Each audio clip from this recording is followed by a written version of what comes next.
call the meeting to order. Please rise for the pledge. I pledge allegiance to the flag of the United States of America and to the republic for which it stands, one nation, under God, indivisible, with liberty and justice for all.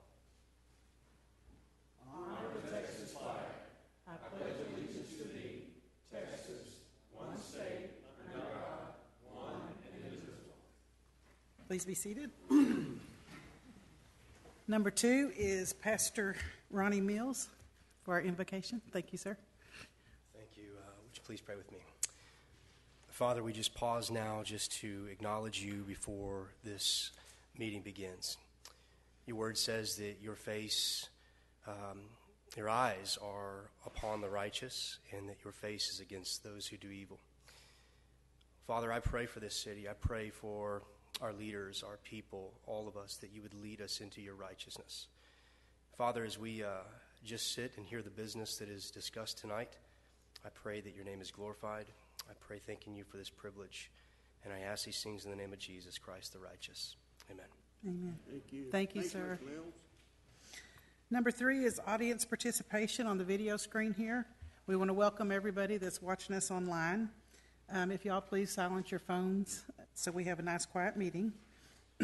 Anybody can speak on anything that's posted. All you have to do is see the young lady over there and she'll get you a form to fill out if you'd like to speak.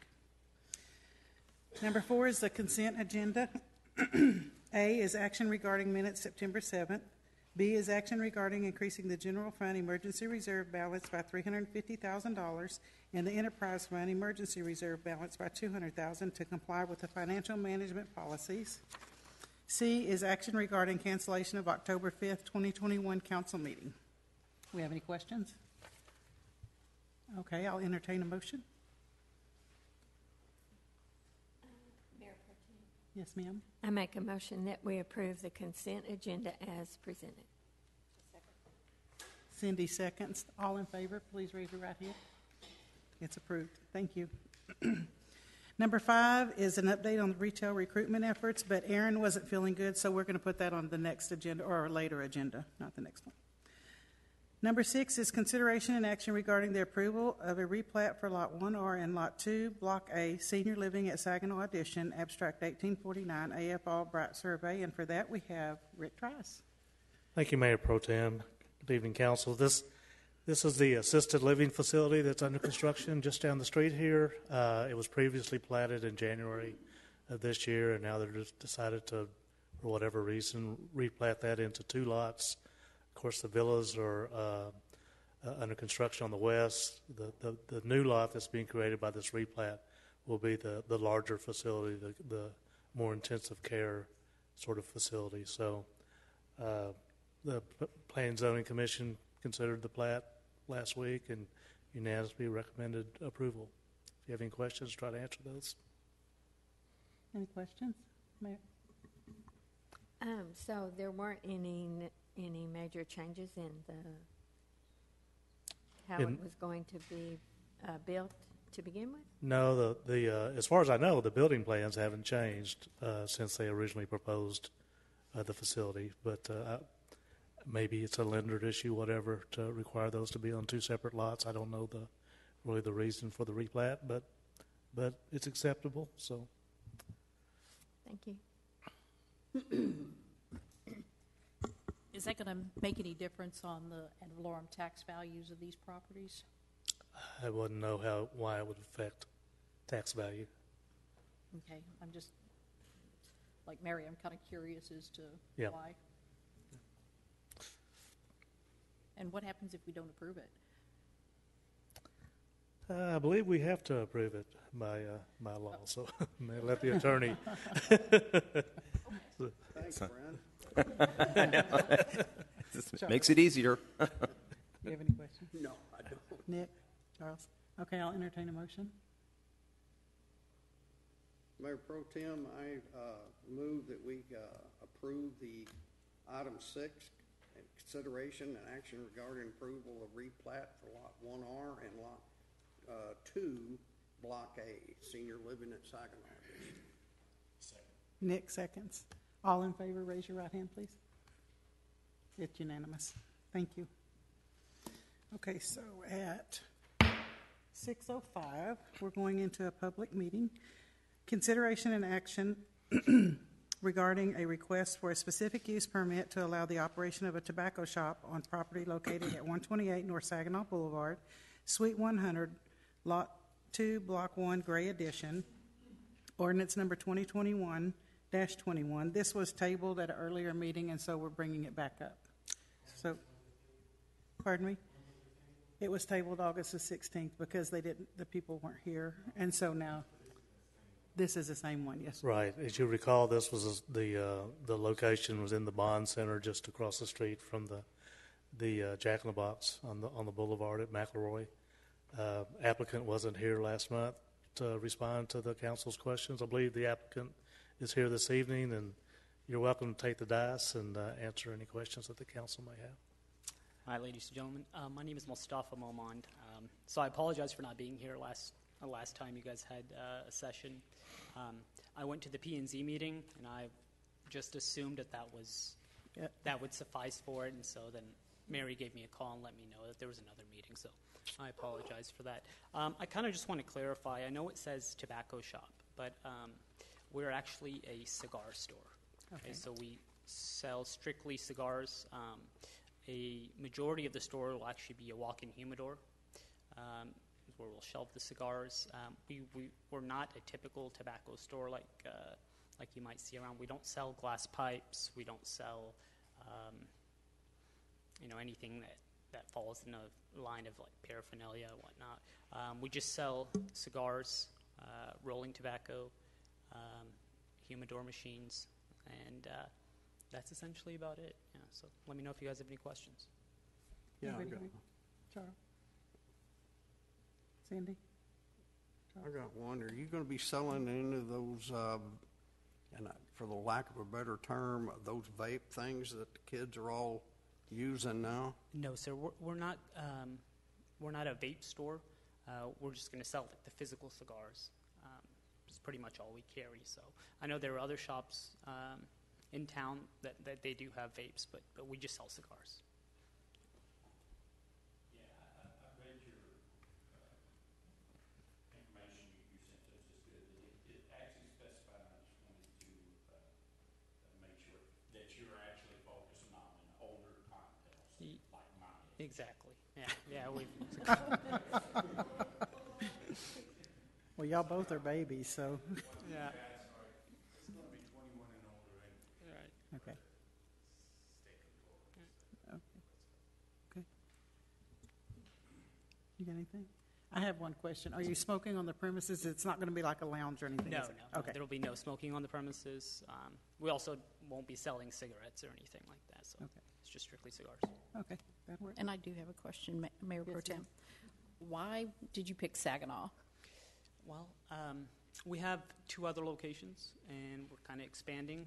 We actually just moved to Saginaw about 2.5, 3 months ago. And our other location is in Alvarado. It's about a 45-minute drive. We just wanted something closer to home.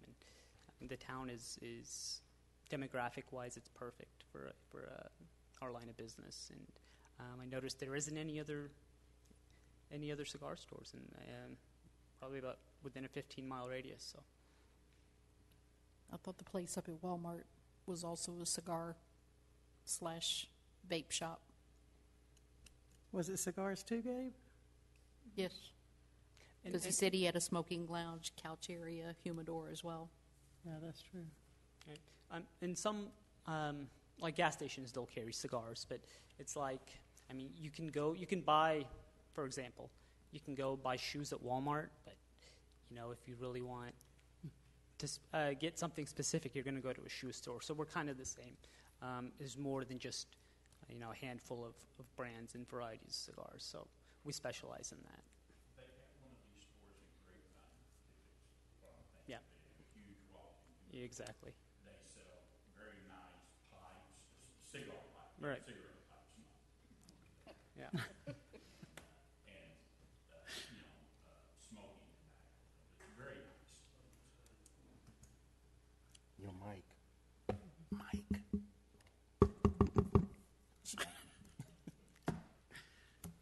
And what sort of revenue can the city expect from a business like this? You want to speak on revenue? You'll need to, But I've done this business for the past 20-some years. Our sale projections to sale is supposed to be about 100,000 plus, so it's monthly. Monthly? Expensive cigars. I'm in the wrong business. Older guys like it. Yeah. I know they do. They do. Okay, are there any other questions for the gentleman?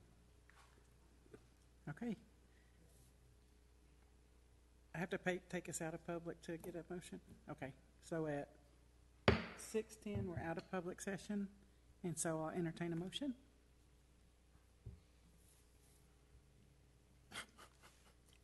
Mayor Pro Tem, I make a motion that we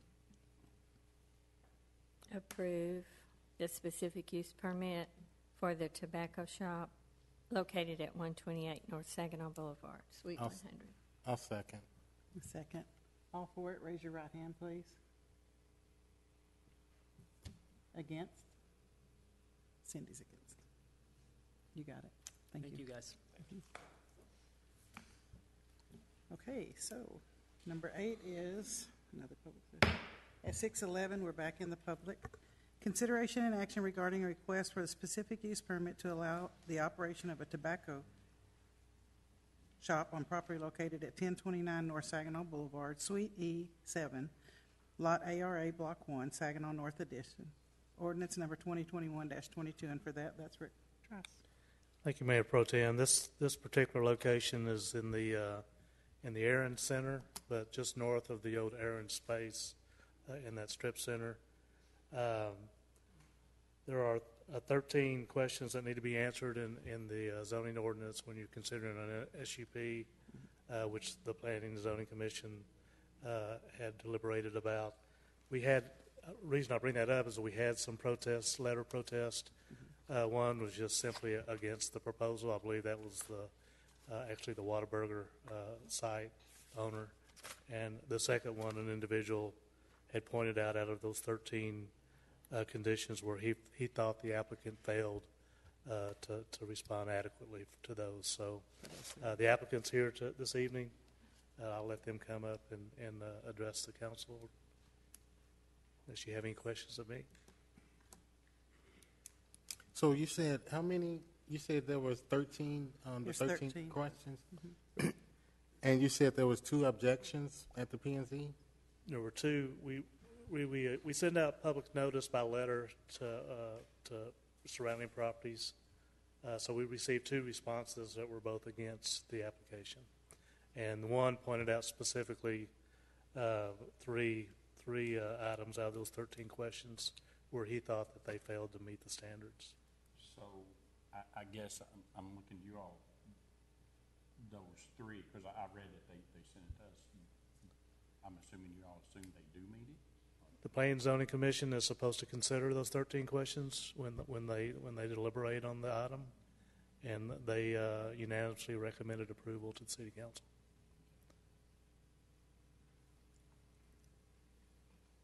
Of course, you can overrule that. Obviously, that's a recommending body, and the decision rests with the council. So, Do we have any questions? Mary? Hello, good evening all. My name is Shamshur Shrestha. I'm living 10 miles from here, Haltom City. My business proposal is I have a multiple sub in near DFW area. I got about 7 stores. From here, I got one on Lakewood, other side on Hazlitt, and other side I got Beach Street and Fort Worth as well. So, reason I'm opening business here because of I see the business opportunity, potential, and also is near my house as well. So that's the reason I'm trying to open the new business here.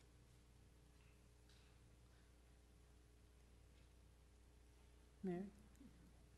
And so, what types of products do you sell? So And which ones give you the most revenue?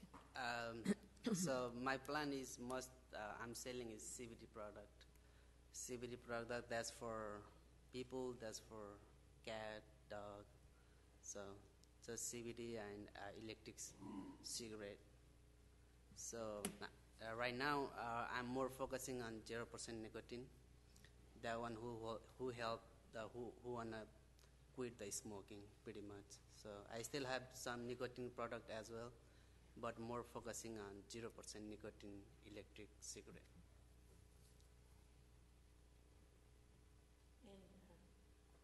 Do you very strictly enforce the age limit and Yes. look for IDs, et cetera? Yes, we do. Even we put on the front door, people cannot enter under 21. We must. So they can't even go in the store? Nope. Also, we'll check every customer ID. We should have the photo ID. You know, some customer that says, I forget, sorry, we cannot sell. Please bring your card. And I have a question for Gabe or Rick. Since this is part of the overlay district and it's a new use, is there anything that he's required to do to his storefront or anything to come into compliance? I don't believe so. It's an existing storefront. Existing development, existing structure, so it's just a storefront. Thank you. Thank you. Sandy?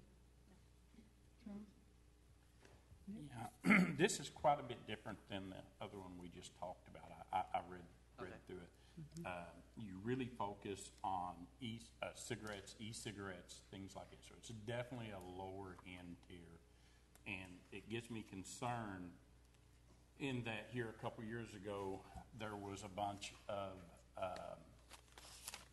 the whatever the vape stuff they put in there that came in here from China and caused a lot of young people, put in hospital. I think there's even a couple of deaths, things like that.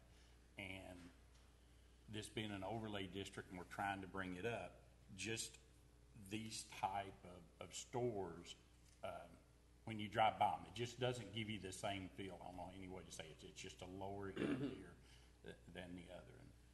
And, I noticed that, what is it, CBD, is that what it is, the acronym? Did I get that right? Even though maybe it isn't a thing, a lot of us relate that to, soft stuff. So it just doesn't come with a lot of good connotations. And then also, too, even though you got the sign that says 21, a lot of younger people gravitate to that and smoke it, things like that. So I'm very concerned that you got the CBD. There's a lot of other things that you can sell in this store that maybe isn't against the law, but let's say pushes up against the door, and this gives me great concern. Okay, so I have something about. I know let's say I sell the underage, maybe I make $20, right? But I need to think about it. I spend almost $200,000 to build my business, and I know I'm gonna lose that one. Which one I need to focus? $20 versus $200,000 plus my five year already I spent with those kind of business. So see, I lost all my my life. I mean, I don't think I'm gonna sell under 21. I strictly follow the rules. I understand the law. We cannot sell under 21. That's the main focus. No matter it's me or my employee. The first thing when I hired the employee, I'll give 1 week training. Make sure do not sell product under 21. No matter is $1 stuff or $100, even somebody asks you $1,000, it's big no. Make sure check again the ID. That's how we work on it. So how many stores did you say you had? Or are they just like I got this one? 7, yes. 7? Yes. Okay. And they're just like this one that you're planning on building? Yes.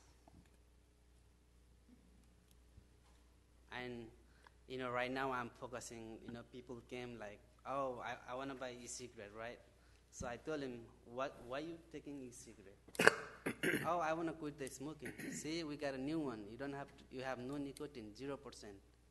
So even the customer is so happy. I give you the one example. Last week, one of my customer came. My wife have surgery for cancer, and she cannot quit the smoking. How I can help her?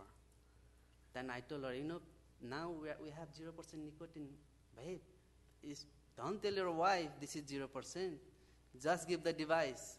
There is no nicotine at all.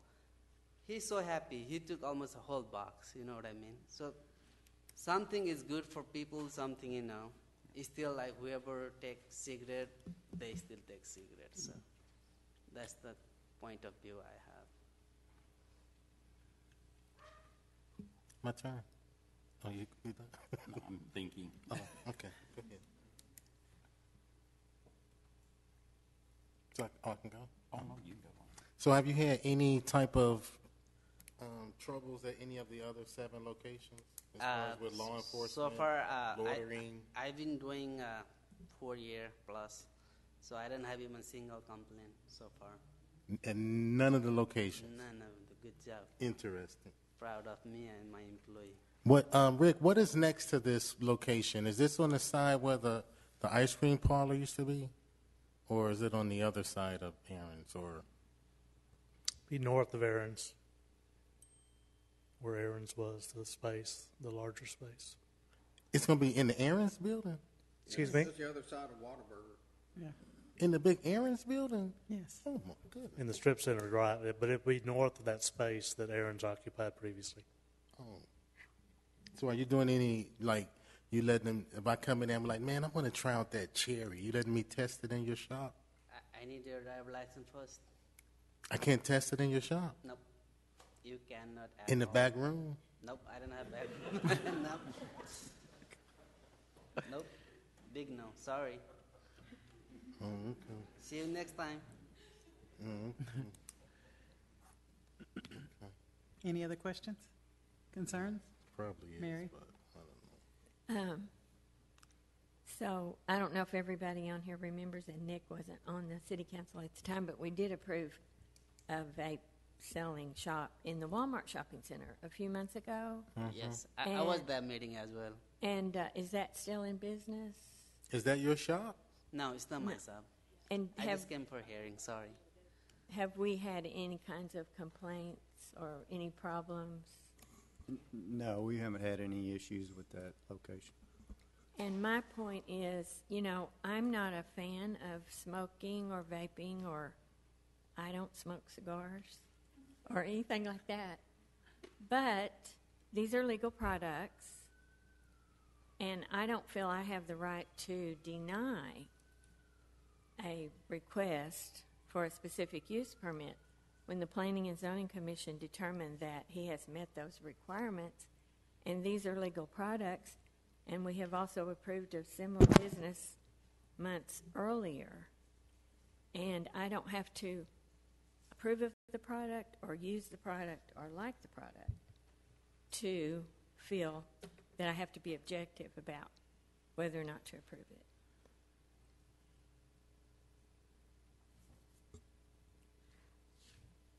Brand, maybe you can remember, did we put any sort of special requirements on that other tobacco shop? Candidly, I just can't recall if we did or not. No, just they couldn't smoke in there. They couldn't. I think it was something with the signage or something. Yeah, they had There to. was something. He could not put bubblegum flavor, that's what I was something like thinking. that would attract, Yeah. And the signage on the front windows and stuff. not to say, And it ooh, had we to be have, well lit, tropical not dark or anything. lime or whatever. Can we do the same thing here? We can, absolutely.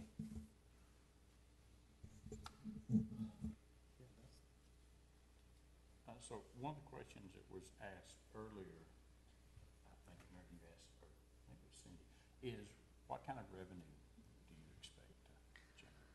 So I have a lot of locations. So every location is different than other location, right? So our average is 50 to 60,000 per business, but depends with how people like CBD. Is that per month, per year? Per month. So I believe should be more than 50,000 per month, at least.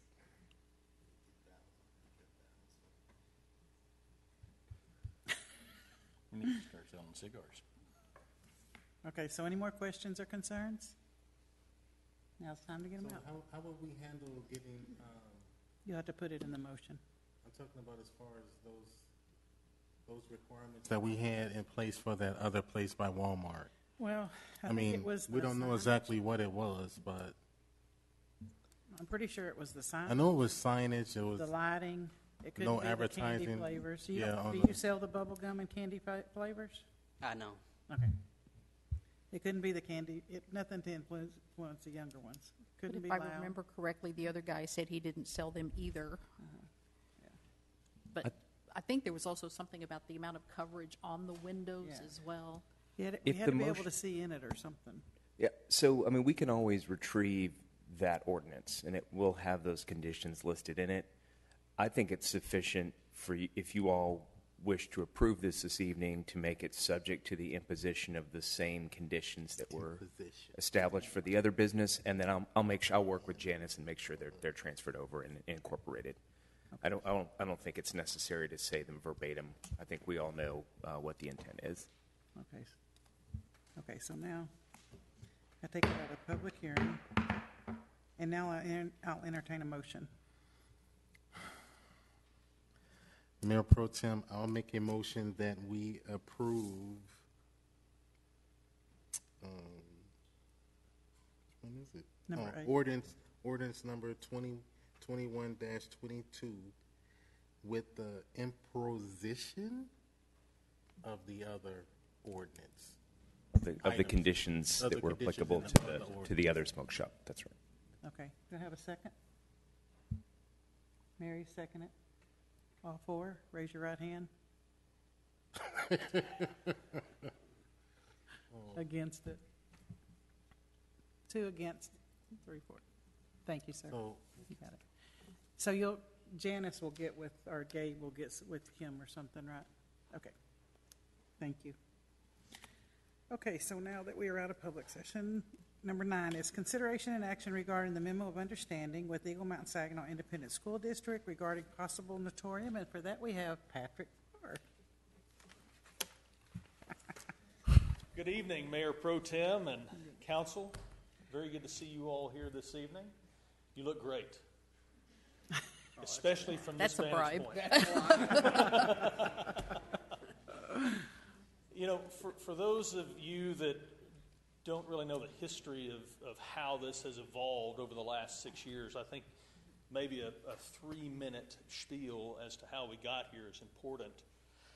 Back in 2015, a committee that was putting together the bond program, the 2017 bond program for the school district, felt it necessary to include a $5 million amount set aside to partner with the YMCA to construct an auditorium, which would be in the city of Fort Worth, very close to the TCC campus, the Northwest TCC campus. About 3 years after that, it was apparent that the YMCA was really not going to be able to raise enough funds to participate, to carry that share of capital contribution, which, of course, you probably knew at that time. I started rumbling and talking about an auditorium and bringing it to Saginaw. The fact of the matter is I would rather see an auditorium of this nature built in our 7.5 square miles rather than in our neighbor to the north, south, east, and west of us. So that by itself was enough motivation for me to get interested. Well, that has kind of grown in momentum with the prospect of a potential third-party operator that would also be a capital contributor. So with that being the case, there would be 3 potential capital contributors to a facility that the city of Saginaw would own. So essentially, consider it almost a half-price facility. And then on top of that, you have the school district and the operator competing to pay for all of the operating costs, with the exception of replacement cost of long-term equipment intended to last more than 10 years. So with the other two entities competing to pay for the expense of operating the facility, I just have to tell you, I don't see a better deal that could ever land in the lap of the city of Saginaw on a facility like this. The work that's been done so far, I do have to recognize a few people. Gabe has been very helpful. The mayor has been very helpful in pulling together what we've been able to do. Bren and his office has helped tremendously in the development of this MOU, which, by the way, passed 7-0 last night at the school board meeting. We have the executed document here today to hand deliver to staff for counter execution. So the MOU, so that you guys understand where we are in the process and what I'm asking for tonight, is there are 3 steps to this. The first step is the handshake, the formal handshake between the city of Saginaw and the school district. Really, money can't be spent in terms of legal expenses and having attorneys draw up contracts without this formal handshake. This is not a commitment. You're not making a commitment to build anything at all tonight. All you're doing tonight is saying, hey, we are willing to work with the school district to develop a contract which would hammer out the details of what this relationship would be. When that contract comes before you, it'll have a lot more heft than the small MOU that you have in front of you today. So that's first step. MOU, that's the handshake. The next step is to agree on a contract, and that would be the interlocal agreement. That would come before you for approval. So that's step 2. Either in conjunction with that or in addition to that at a separate meeting, there would be the operator's agreement, step 3. And the operator's agreement is essentially the third party that I mentioned, who would be a capital contributor. That's the intent of the RFP, soliciting the marketplace of operators that are out there. We would want to see them contribute capital to the project so that they've got skin in the game. And then on top of that, we would want to see how much they would be willing to pay towards the operation and maintenance of the facility over time. So that's kind of the 3 steps. Tonight before you is just the MOU. Very excited that the school district is as excited as I am. I'm not sure where you guys stand at this point. I'm very interested to learn. I have information that I'm here to share with you. If you have questions, I'm happy to do that now. Okay. Questions? You can go this first this time. We'll let you. If you would, for me, tell us and the people watching online, what is a natatorium? Oh, well, a natatorium is an indoor swimming facility, and they range in different types in terms of program. You have diving programs, you have competition swim programs, you have training programs.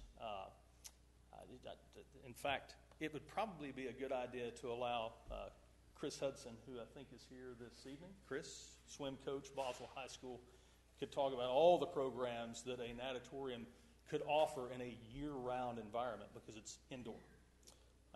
The thing about this particular natatorium that's important to note is that it's really designed to put more people in the water and less people in the stands.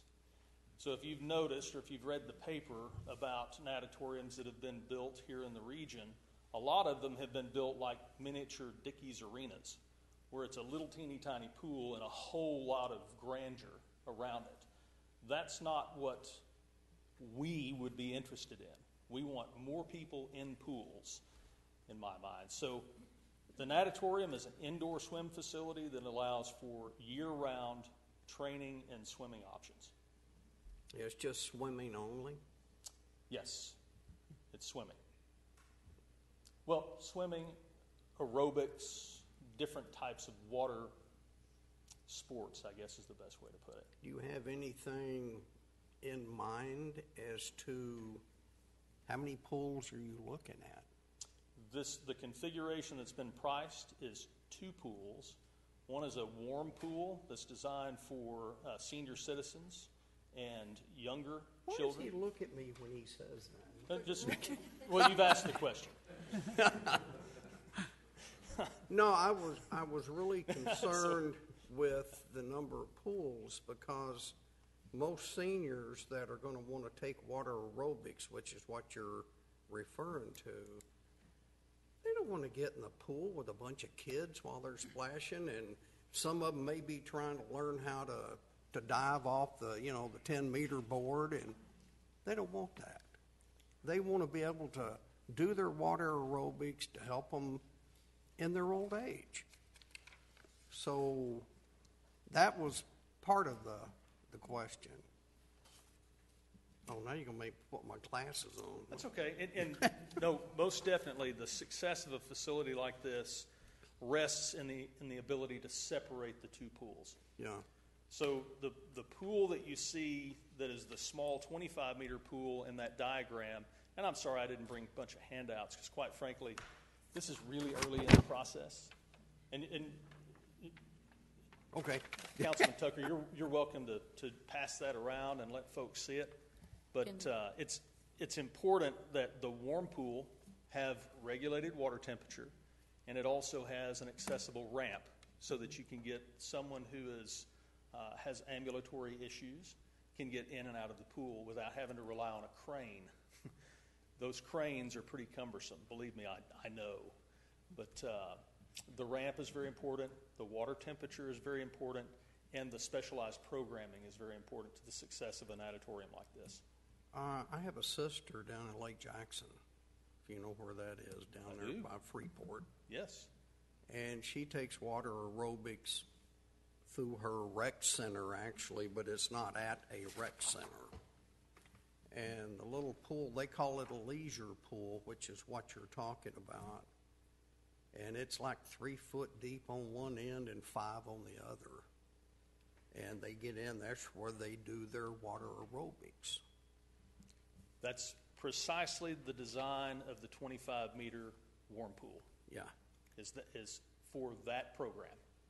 Now, the competition pool is a full 50-meter pool, and it's designed for generating quite a bit of energy in competition and also practice. One thing that our school district is currently suffering from is a farm league, where all of our pool. Yeah, that's right. All of our competing school districts around us, they have natatoriums, and they've got kids that are swimming in middle school because they have pools available. We don't have that option here. So our swim programs are suffering as a result of it. The kiddos that are wanting to participate in those programs are suffering from it. And this is an opportunity to bring in no offense, but a healthy habit rather than an unhealthy habit, which I partake of, and I'm really excited about potential cigar shop. That's handling that very collegiately. Yeah. Yeah, I thought so. And then I guess I have to ask the ultimate question for me. Where are you going to put this thing? So the site that we've targeted is at the Belt Mill. Okay. It's at the Belt Mill addition. So currently the PID requires that the developer put in a community facility. Part of our discussions with Gabe and with the developer is that with the introduction of a TERS that would also include the Belt Mill facility, that language could be softened or modified to allow to incentivize the developer to maybe donate the land. So there's an option there that's working. But in other words, you're going to have it in Saginaw. Oh, most certainly. There's no reason. I wouldn't bring this to you if this were going to be built in the city of Fort Worth. It is very definitely in the city of Saginaw. And to be specific, the parcel of land is the hard corner of East Bailey Boswell and 287, directly across from the Starbucks. Okay, the verbiage in this thing that we're looking at. Yes, sir. You don't have to serve me. Is that verbiage going to be in the end contract? So this is the framework for what that contract will become. And this verbiage has already been signed by the school district. This is the memorandum of understanding, which really does not obligate either party, the school district or the city, to build something. Because I have a real problem with the 5.4 unrestricted access. Okay. And I just don't know if it was only going to be one pool, then how are you going to help the seniors of this city? So it's not one pool, it's two. It's two, yeah. Yes. And that's the reason that the two-pool program is very important.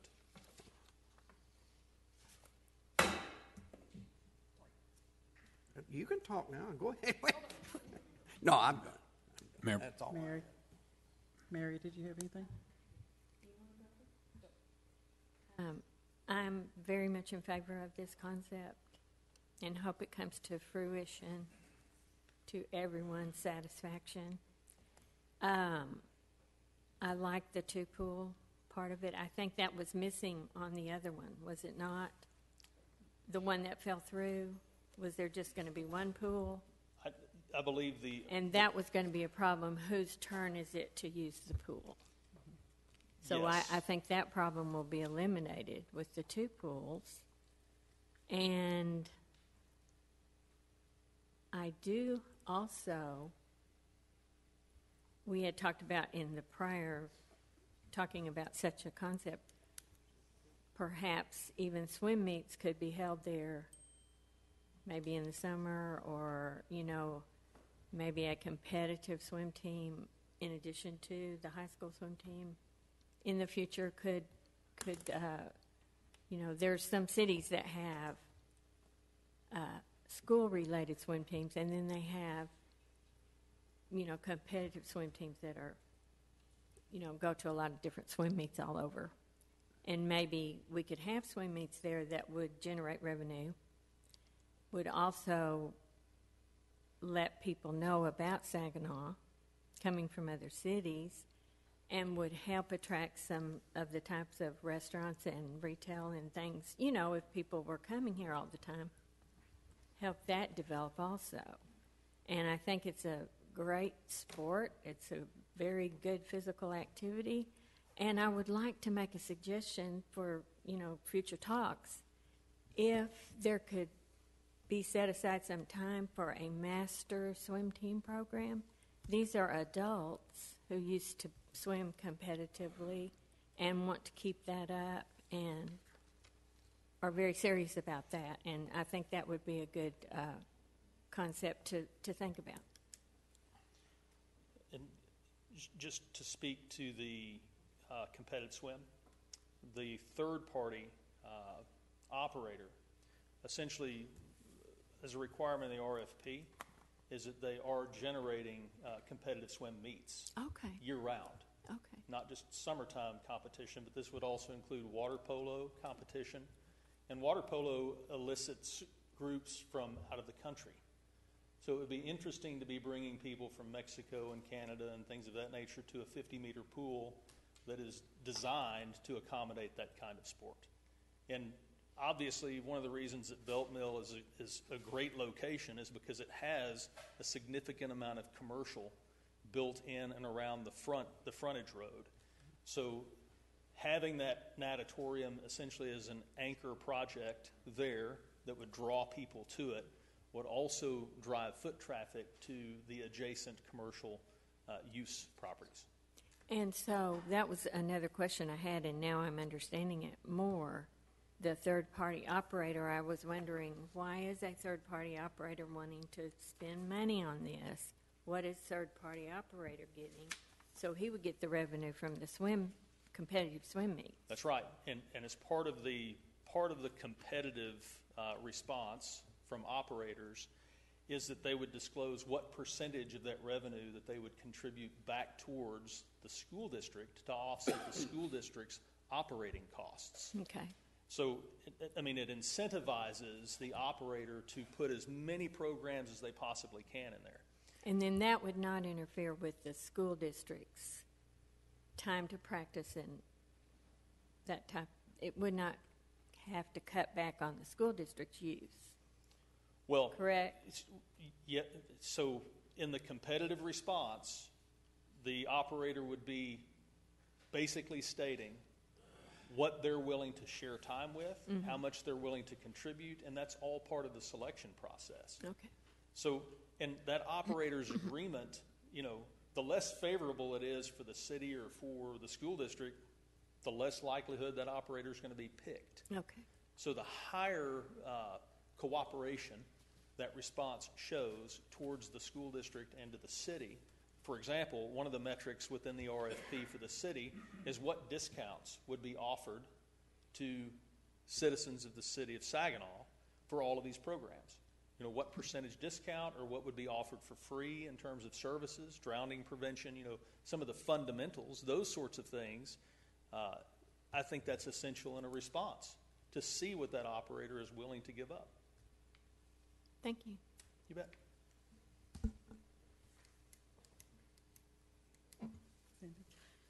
Hello. Good to have you back in the chambers. It's good to see you. One of the things that I envision in the future is trains, grains, and drains. Did you say drains? Drain, like pool drains. Okay. Sorry. Bad joke. A drain trains on. got him to begin with. Trains, grains, and drains. Yeah, I'm going to steal Gabe's line. I grew up on a farm. It wasn't a dairy farm. It was an everything else farm. Swimming was in the pond that we shared with the cows and the pigs, and snakes and fish and whatever else resided there. So, yeah, fresh water would be really nice. You were talking about putting this over at Belt Mill, but we talked about the community building that they were going to offer there. What were our other options? And this is probably a Gabe question that we had talked about putting there. I remember a theater. There were some other things. So I just don't want to completely throw those out, those options out. I want to, take all of those into careful consideration. It's a good point. So I'll back up and talk about the proposed kind of order of operations. Want to reiterate what Patrick has mentioned. This is very preliminary, and there's a sequence of other things to move forward. The primary funding mechanism for the facility would be a TERS. So TERS district takes a portion of a taxing entity's property tax and says, okay, you can only spend that property tax in a defined area. So this is a concept we've been talking about along with PIDs, Public Improvement Districts, for the past year or so. We'll create our TERS, or recommend to create, at a future meeting in October. So the thought is the facility would be funded by the TERS. There would be a pledge revenue from the TERS that would defease or pay debt that would be issued for the public facility. We had talked about a public facility as part of eligibility for a PID project, and to have the capacity be funded by the PID, it has to have sort of ties exclusively to that area. So having a public facility funded by a PID is really not feasible. The question then becomes, to your point, what would you like to see? Well, there's certainly a need and a desire in the community, and the track that's preliminarily been identified for this facility is right up against the rail lines and kind of covered by the new bridge. So it would generate some amount of traffic with use and events that would be beneficial to the commercial retail restaurants, which would be to the east. So we had, and again, very preliminary, was identified as a need to have sort of a satellite PD presence. Patrick is, in a very preliminary scope, put that into this facility. Makes sense. You have kids and parents and, good number of people. You need public safety nearby. So that's the thought at this point.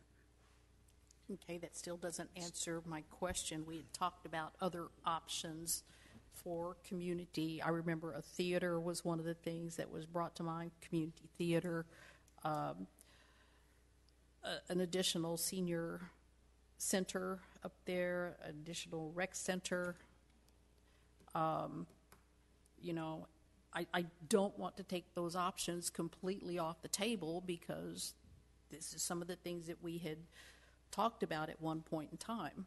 And I think the citizens, not just a swim team, no offense, need to have their opinion on that. So that was one of the major concerns that I have. And again, I love to swim, especially in my older years, because it's just a whole lot easier on the old body. Another thing in section 5.4, it says that the EMS ISD may have the option to purchase the facility from the city at an amount not to exceed the city's original basis plus any obligations at such time of purchase. I think we need to put like a time limit of a year on that, because after that we're losing money as far as property values. And I would think, as buildings appreciate and things of that nature, just my 2 cents. So let me speak to that for a second. So both the school district and the city are taxing entities. So essentially, if you sell that for a profit, you're just increasing the amount of tax dollars being spent at the profit. So it's the reason for the basis being the sales price is to recognize that the only way that the school district can buy something from the city, they would have to buy that with tax dollars. So it's really just recognizing that it's the taxpayers' money either way. Okay. That's recognizing that. That's fair. I appreciate that clarification. But it is a different tax base. It is, but we're still stuck paying it. Yeah, there is a much larger tax base, but even in our 7.5 square miles, the school district's tax component is vastly larger than our tax component. Yeah. Absolutely.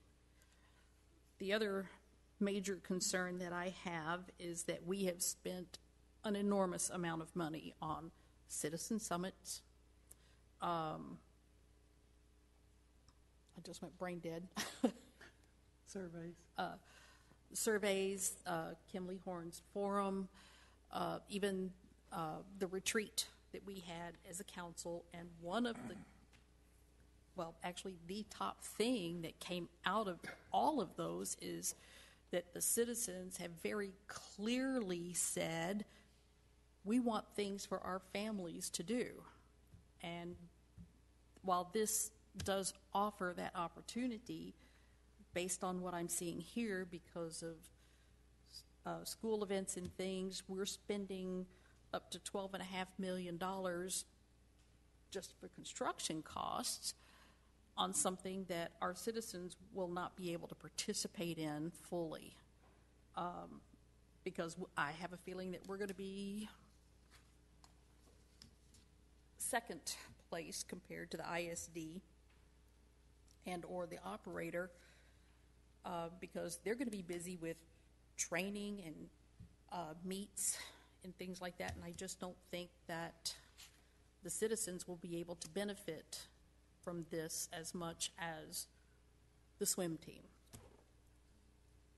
Well, considering that the swim team is a component of the citizenry, it's a receiver of the citizenry. It's just a small portion of it, because though. the opportunity does not exist today.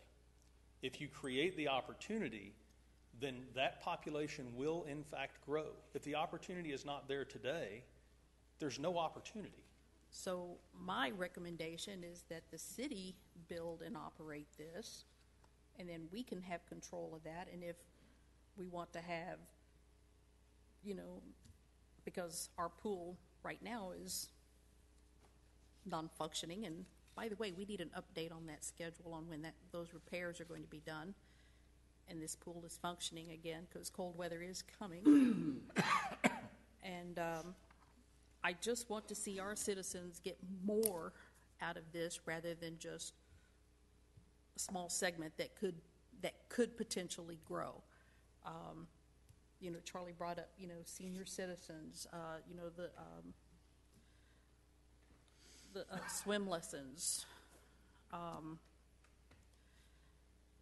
There's a ton of things that I think the citizens could participate in. I remember, the dive-in movies.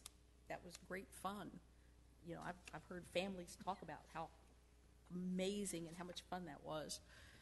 So I just want to make sure that if we're investing this kind of money, that every citizen, not just somebody who wants to be on a swim team, gets maximum benefit, not just say, well, I'm sorry, you're going to have to wait 3 or 4 weeks because we got this series of meets going on, and if you want to swim, it's going to be at midnight. That's a bit of an exaggeration, but... So, and let me speak to that. The purpose for the two pools is to offset that issue. 100%. The competition pool itself is designed for meets.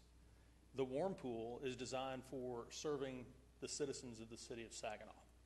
There's really not much benefit to the swim team for the warm pool. That warm pool doesn't do anything for them. It gets awfully hot in that warm pool when you're swimming the way they are. Well, but the warm pool can be adjusted for temperature. It does not have to be set at 85 degrees. So I think the important thing to point out here is that this facility is a 50,000 square foot facility. The cost of this facility, capital cost, is around $20,500,000. Same as what the Y was proposing. That's the capital cost.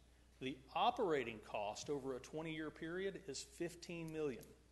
So for the city to build this same facility and operate it over a 20-year period, we're talking about a $35 million price tag.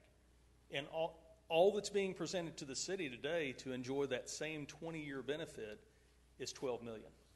Well, I still want to see our citizens not play second fiddle to all the other events going on. So the question is, and I looked at the little sketch that you had, so it looks like there's no division between the two pools? Oh, there certainly is. Oh, there is? It's a permanent bulkhead, yes. Okay.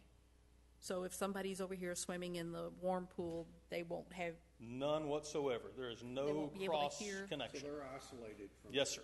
Okay. That wasn't very clear in the drawing. Or in this one. Yeah, he's... But, here's the one you were looking at. How many will it seat? This doesn't show a bulk. You're talking about the bleacher area? Yeah. Between 600 and 800. Yeah. I want to make sure that our citizens have the same level of access to this pool as does the school district, because it's not fair to spend the taxpayers' money and say, well, I'm sorry, you can't use it because it's tied up. So I appreciate what you're saying. To be very clear, over a 20-year period, this is a $35 million investment. The city of Saginaw is putting in $12.5 million at the max, financed over that period of time. So commensurate to its share of use, I see it very reasonable for the city of Saginaw to enjoy no less than at least that percentage of use. A third of the... A third. I think that is a very fair proposition. At the very least. That's right, at the very least. At the very least. But like I said, we have spent a lot of money trying to find out from the citizens what they want. And family venues, family entertainment, family activities is what they had asked for. I would say year-round swim checks the box. That is, but I just did not want that to be overshadowed by, I'm sorry, you can't spend your time here because we've got these meets going on. And, I mean, I understand it's going to happen, but I don't want that to be the norm. I totally understand that. And I think and I think the predictable thing here is that The UIL swim competition is bookended by dates. I understand. So that calendar can be set at the very beginning of the school year, so everybody knows what that calendar looks like. The other swim events that would be sanctioned by the third party to generate revenue would be a response to the RFP. And we would have the opportunity as the city and the school district to make a determination as to whether or not that fits.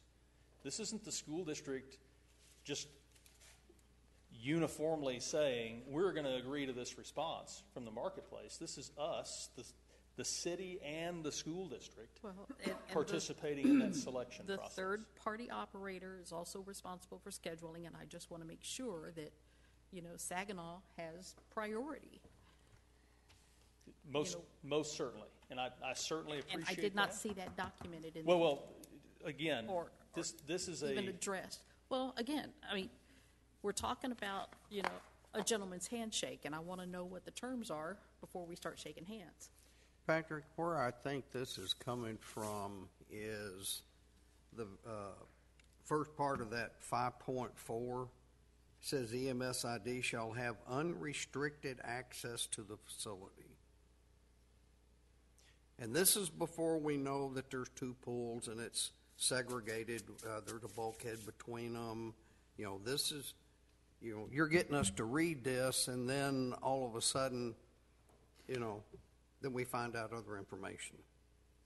My mind's already going this direction. I understand where you're coming from. I do want to make clear that... I'm not trying to put words in Cindy's mouth. But the school district cannot restrict our access either. So this is a two-way street. Right there. No, they cannot restrict our access. Who is our? The city. Right now, you're standing there as a representative for the school district. Absolutely not. I am Well, representing. on behalf. I'm representing both of us. I have been representing both of us through all of these negotiations. So I guess when I write it, definitely, I'm not a lawyer, don't know anything about it, don't want to be one. But this one here does specify that EMS ISD gets unrestricted access. And therefore, it does not then state that the city of Saginaw gets unrestricted access.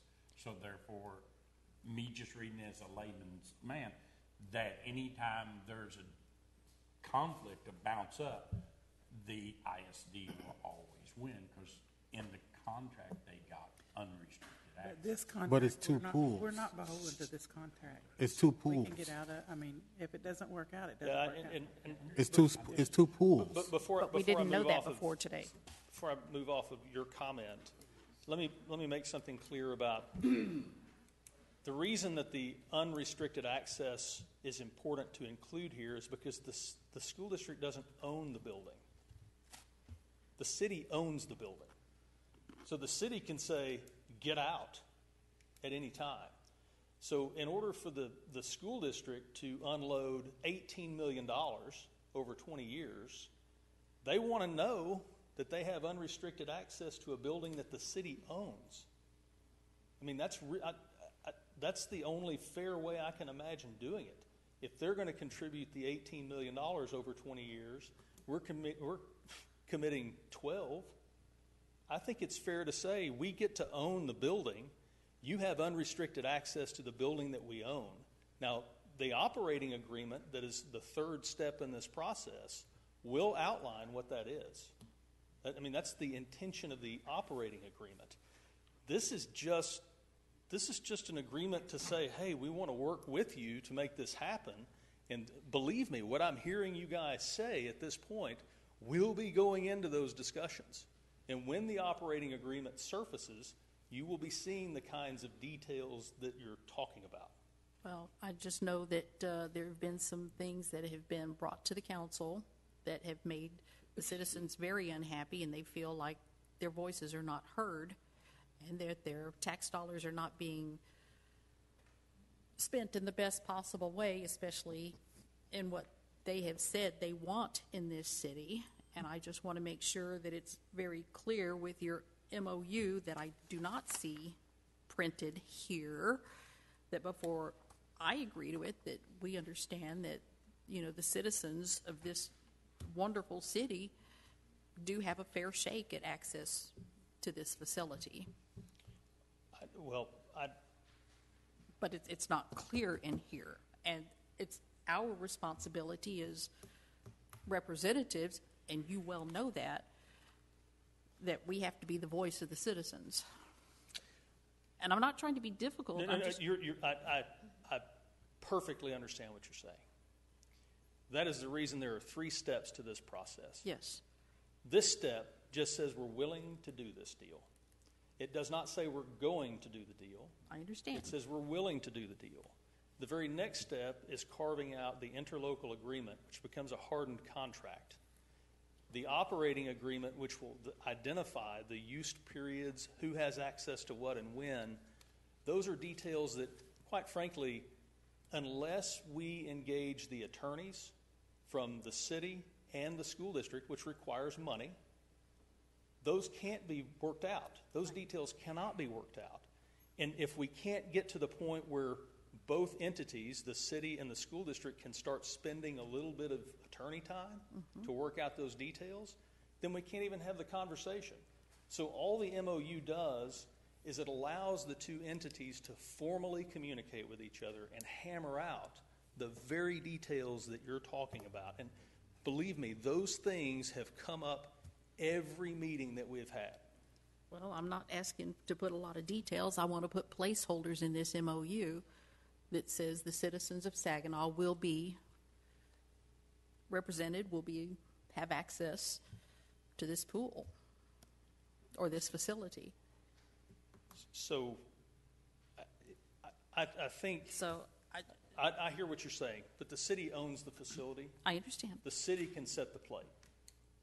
The only thing the city can't do is tell the district you can't be here. The city sets the plate by owning the building. And the MOU clearly states that the city of Saginaw will own this $20 million facility and that the school district will pay the operating expenses. I mean, we're asking a whole lot of the school district, and we own the building. So when we own the building, I mean, we set the plate as the city. And the reason I'm saying we is because I'm a taxpayer here. I'm a Saginaw citizen. We all are. That's why I'm saying we in this case. And again, I'm not opposed to this. I just want to make sure that it's loud and clear. Understood. More than the swim team is represented here. Mary? I rarely, if ever, bring in my personal experiences to make a point, but I have 3 grown daughters. All 3 of them were competitive swimmers, and at one time they were on, I don't even know if it still exists, the Mid-City swim team, and they practiced at Trinity High School. And that was the very competitive team that you would eventually, if you kept on with it and were good enough, it's feeding to the Olympics. And then there was also a recreational swim team just for the summer that my 2 youngest ended up, and my oldest one later, they were through with the competitive part. Let's just do this for fun now. So they did the recreational part with the city. And I will say that as far as family-friendly activities, it is wonderful. My oldest daughter, when she was 7, she was taking swimming lessons at the Y on Davis Boulevard. I don't even know if it's still there. And her instructors told me that she had, I should try to get her on a swim team. So that's how this came about. And, I foresee us having a city swim team that could be a feeder to the high school program. Certainly. And now we don't have the kind of facility that can get those kids to where they're really good before they get to high school. And as a matter of fact, sometimes those very competitive swim teams they have a hard time getting those kids to even be on the high school team because it's more competitive than the high school team. I'm sorry to say that. But so we had swim meets in the summer. We would go to different cities, and I made some lifelong friendships. My children made lifelong friendships. It's such a healthy activity. They just, I can't say enough good about swimming in general. And to allow this to be built in the city of Saginaw, many of our Saginaw children will join the swim team, I would think. One would hope. And they will be, interested in being on the swim team when they get to high school. So right now, we don't have a learning program to get them ready for that. And, I think the separate pool is a great concept. The seniors, wonderful. They don't have to be stuck in there with the other people in a certain lane. Okay, these 4 lanes are for competitive. This lane over here is for seniors. No. So this will be great. And I don't see a downside, and I think the sharing of the expenses is vital. I don't think we could do it on our own. So I can't say enough good about it. And I don't disagree with anything that you said. I just want to make sure that this is. Okay, so if I can interrupt for just a second. I'm pretty sure Brian is going to make sure that both sides are taken care of. And it's something that Saginaw needs. I think that we need an auditorium. I think that the city will flourish because of it. I know we have to work out the details, and Patrick and Brian and Gabe, everybody will make sure, and we'll make sure that they follow it, that the citizens get fair time too, since it's their tax dollars too. Okay. Any other questions? Yeah. Okay. So, I've been to the Louisville one, and I've been to the Keller. And I guess this has actually been talked about for 20 years. The citizens, I know it. I had 4 kids that went to Saginaw, and when Saginaw High School was built, people asked in the neighborhood there, why haven't they built swimming pool? Why are we having to ship our kids to another county? The thing always was, well, it don't have anything to do with football, so therefore, we're not going to spend no money on it. So I'm actually very happy to see this. My concern is, and I'd like to hear from you, sir, if we build this, okay, because it's definitely smaller than some of the other cities around here, is this going to give you a facility where the Saginaw students can compete on an equal level playing field? Yes, please. Yes, please give me your name and address. Yeah. We need your name. Thank you for asking that. That's the main thing I would like to talk about. I definitely think if it does not make an immediate impact, of course, it takes time over years to develop, and if it's smaller, I'm not sure if the size of it necessarily will have as big an effect on it as much as the willingness of people to come and the type of training that they're going to get there. And just a little bit of a history of our program here. And I know I can't really speak as much to what Cindy's concern was, but from a coaching perspective and being involved in our school district, I've been teaching here since 1996. I started coaching in 1998. I've lived in the Eagle Mountain Saginaw area since 2005. Just to see the way where our school is going. I started coaching the swim team in 1998 when there were 4 people on the swim team. And until I took over the program, there was never except for a small period in the late 80s to the early 90s when the golf coach sort of sponsored the team for a while. Until I took over in 1998 as the coach, they never had a true staff member that was a swim coach that was with the kids every single day and had an athletic period. And it's grown from 4 kids in 1998 to our district's got over 100 kids in the program now. And Boswell's got about 40 on the team, and both Saginaw and Chisholm Trail have about 30 each. But so we've got about 100 kids involved in the program now. But as you said, and as it was mentioned earlier, last year we were driving our kids every morning to Benbrook to swim because TCC closed down. So just to build a program, you can imagine what a kid's thinking. I want to be on a swim team, but I've got to get up at 6 in the morning and ride a bus 44 miles round trip every day just so I can be on a school swim team. And that was something that was hurting our program. As we've moved up to 6A now, we're competing again against kids. Keller's had their pool there coming up on 20 years. Louisville's had one or more there for well over 30 years, and the big new one for about 10 or 12. We are getting every kid that comes into Saginaw High School, Chisholm Trail, or Boswell High School. 90% of the kids that come into our program have had no competitive or other than splashing around in their grandma's pool in the backyard experience coming in. They may have done a few summers at the Y, but no competitive program. Having an auditorium will get kids at an early age, 5, 6 years old, already starting a competitive program that will eventually feed into our program. We're competing at schools like Keller and Louisville, who have had kids that have been swimming all their lives. And I'm getting kids that come in at age 14. You can't imagine what a football coach would think. Hey, this year you've got 90% of your kids coming in have never done anything more than throw a ball in the backyard with their brother. And you're going to be competing against these schools that have programs all their lives. So just having a facility will generate that interest. And I'm not up here to make guarantees because it all depends on the type of coaching we get in and how strong we make the program. But within a few years, hopefully when you've got kids that have experience when they're 5, 6, 7, 8, 9 years old, up to the time they're starting high school, they're going to come in knowing what they're doing. And as a district, we'll be able to keep up with the schools we're competing against. It will take time, certainly. You won't see an immediate impact, but it'll be very, very quickly, I would hope.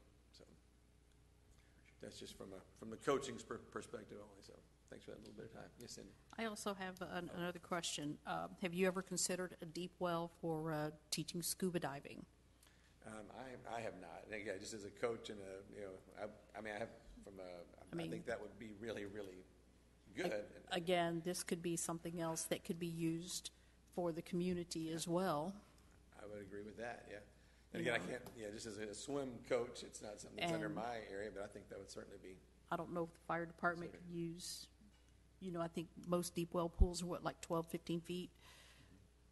And if you're going to have dive platforms, you're probably going to be that deep anyway. But I don't know if our fire department requires any certification for scuba instruction. Not currently, no, ma'am. But it's something we could consider, certainly. Mm-hmm. So, this could also be used, for something like that. Again, this is something that would benefit the community the as a whole. City, the citizens that are paying tax dollars, so they could, again, reap some additional benefit out of this facility. Chris, I think you need to tell her your name and address. Yeah, okay. I'm Chris Hudson. I'm the swim coach at Boswell High School. And she needs your address also, please. Thanks, Chris. So, Okay. Patrick, definitely this is good. And I honestly, we always talk about how do we, keep our kids from going in the wrong direction, things like that. And I believe that providing them more things to do, not just football. I'll pick on football because I'm not a football fan. But is a great thing, and to me this is heading in the right direction. But like Cindy brought up, when we build this, I know over at Louisville they do synchronized swimming. They got in Keller and Louisville they have up to 10-meter diving boards because I've been there, and with the 10-meter diving boards they got 15 foot deep, and they actually do scuba diving. Now we be diving just across 820 here or 35. Has to go all the way to Louisville for their people to test and stuff. So is there any look or anything about maybe expanding this? I don't know how much it would cost, if we could actually make it to where you could have a dive team, synchronized swimming a little bit bigger, and it cost us, say, another $3-4 million. It seems like to me that would be an option. I'm pulling it out of the air. Just do the math. But I'm just thinking, Yeah, so like that. Really what has been driving, the main driver behind the size of this facility is the revenue that can be generated by TERS without increasing taxes, essentially banking on growth in the community to pay for the facility where we're not increasing taxes. That really set the $10.5 to $12.5 million benchmark contribution by the city. So sticking with that model and not increasing taxes and counting on growth in the area to fund the facility really is what's driving that program element. And by increasing the depth of the pool, believe it or not, that is an exponential change in the dollars. So I think the way the pool is designed currently is really designed around how much money we really have in this community to spend without increasing the taxes. And what I have pushed to everybody through these discussions is the budget will drive the design here. This is not going to be the design decides the budget. This is the budget drives the design. And really, I've worked with a general contractor that has built numerous natatorium facilities throughout North Texas. Some of them are notable. I've worked with an architect that's very familiar with the process and familiar with the facility programming itself to determine what's the best bang for the buck that we have. And quite frankly, really, this community doesn't have much more than about $20 million in its pocket to go in this direction, combined, even with the third-party operator, without it starting to dip into taxes. And I don't think anybody in this room is interested in saying, we want to increase taxes to build this facility. We want to look at growth and what's happening over the next 5 years and what can we do within our means. So I appreciate and would love to see the program of this facility grow, which, quite frankly, the way it's designed today, in order to increase the footprint of air-conditioned space, it'd be problematic on the budget. It just would be. I got one more question going. Gabe, this is for you. So we go into this, and let's say that it goes through everything and it actually gets built. Have you all even begun to look at what kind of services we could use this along with our outside pool and things like that? What we could do? It's a good question. I think that the part of the process would be a request for proposal to have that operator, because we don't want to be in the business of operating a big facility. And I think that entity would bring some expertise and some knowledge of what's desirable or needed. Everybody sort of recognizes the drowning prevention classes as being kind of a have-to-have, water aerobics, that sort of thing. So I'm sure there's others that our operator that we would lean to bring their expertise and advice to the matter. We'd ask them to weigh in on that. Okay. Yes, Cindy? And who would be responsible? I'm never going to get to ask a question. Oh, I'm sorry. After 45 minutes, it ain't even been down here. I have nothing. Go ahead, Charles. No, go ahead. I was just going to ask who's going to be responsible for utilities and insurance and things of that nature. So the day-to-day operation costs will be on the operator and the school district. All day-to-day operating costs. The long-term replacement cost, meaning if the air conditioning system went out or the pool pumps went out, there is a budget established that both the school district and the city are contributing to every month for the replacement of long-term or durable product. And the insurance would also be covered by the school district? Yeah, that's a legal question on our side, what we would have to do in order to protect our interest. It's our bill. But we would not be protecting anything beyond our interest in terms of insurance. And I'm wondering what that would run us. I wouldn't be able to give you any prices, but that would be a conversation we would have with the risk pool, who's our insurance provider. All of these expenses are important. Okay, I'll shut up now, Charles. Oh, I have nothing to say. Okay. Nothing wrong. Can we vote? Okay, so I guess I'll entertain a motion now. We have to get a public session.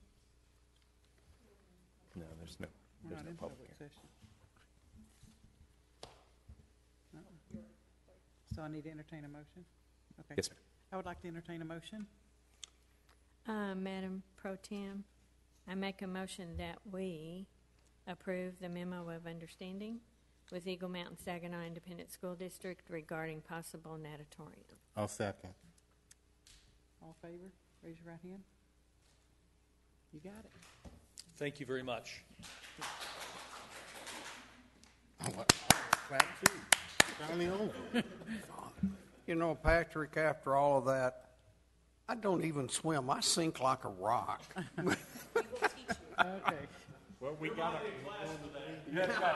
first customer. There you go. Item number 10 is public hearing, presentation of the revised budget for the fiscal year 2020, 2021, and for that, Ms. Kim. Thank you, Mayor Pro Tem and Council. This is something that we do every year. It requires a public hearing in order to modify the budget. We must do it in the same manner in which we adopt the budget. So this is just capturing all of the adjustments that you've made since the middle of the year to the end of the year, things that you have approved, and also capturing the other year-end projections.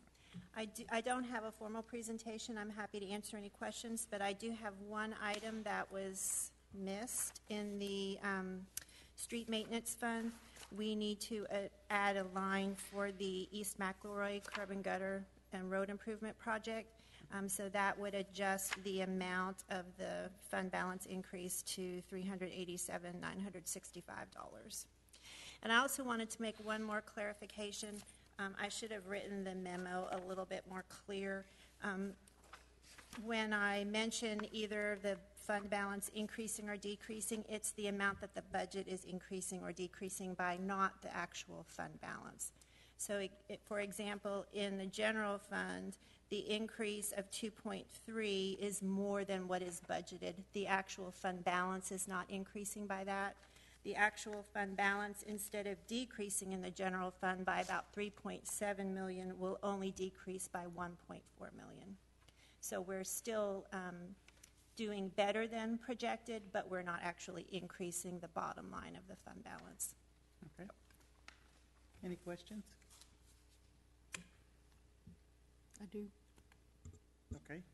So at 7:27, we're out of public hearing. Number 11 is consideration and action regarding resolution number 2021 I had a question. Oh, I'm sorry. I'm sorry. As I was looking through the memorandum that came out, I was looking on page 5, and I know I spent a lot of time missing meetings because of family reasons this year. I saw that we had an increase in utility bills for $53,400.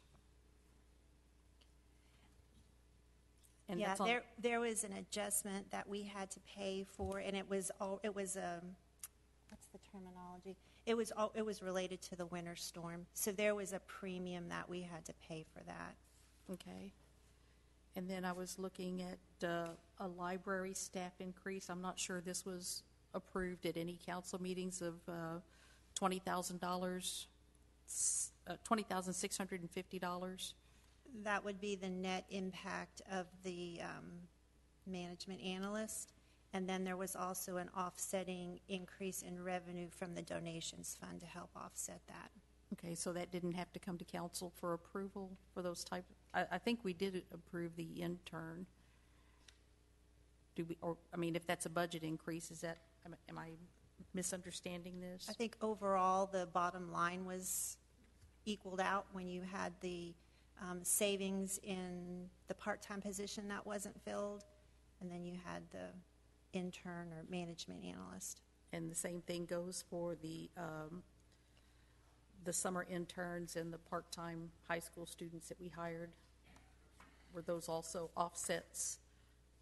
That's right. If you look overall in the general fund, and probably by most departments, maybe animal services is not that case, there's vacancy savings to more than offset the increases in salaries and benefits. All right. Thank you. You're welcome. Anybody else? I apologize. Well, that's okay. Okay. Okay, so now we have to do consideration and action of resolution number 2021-22, adoption of the revised budget. So I'll entertain a motion. Madam Mayor Pro Tem, I make a motion that we approve resolution number 2021-22, the adoption of the revised budget for the fiscal year 2020 to 2021. Thank you. Do I have a second? Cindy seconds. All in favor, raise your right hand, please. It's unanimous. Okay. Number 12 is consideration and action regarding the engagement letter with P3 Works LLC for tax increment reinvestment zone, the TERS, administration services for the city of Saginaw, TERS number 1, and for that we have Gabe. Mayor Pro Tem and Council mentioned this briefly. We are planning to bring a tax increment reinvestment zone creation to you for review and approval in October. That would require an administrator for the district. The work for the creation of the district is largely front-loaded, so the creation of the project plan, so all the eligible public improvements within the boundary of the district, once it's created, go into the county to request county participation and TCC participation, that sort of thing. So happy to answer any questions you might have. And again, we're anticipating TERS that would be one TERS citywide with non-contiguous boundaries, primarily Belt Mill, Levon White Track, and then a few other tracks that would be eligible for development or that we see redevelopment opportunities. Okay, thank you. Any questions? None? Nick? Okay. I'll entertain a motion then. Madam Mayor Pro Tem, I make a motion that we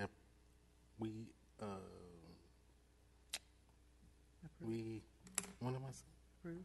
Okay, I'm sorry. Madam Pro Tem, I make a motion that we approve the engagement letter with P3 Works LLC for tax and increment reinvestment zone TYRZ administrative services for the city of Saginaw. Number Have 1. a second? Nick, second. Everybody that approves, raise your right hand. It's unanimous. Thank you. Number 13 is executive session, and I don't think we have anything, correct? Okay. So number 14. Yes, sir. No, go ahead. I was going to say let's adjourn. Number 14, adjournment, if I have a motion. Madam Mayor Pro Tem, I make a motion that we adjourn. We have a second. Mary seconds it. All in favor, raise your right hand. Thank you all for coming. We appreciate it.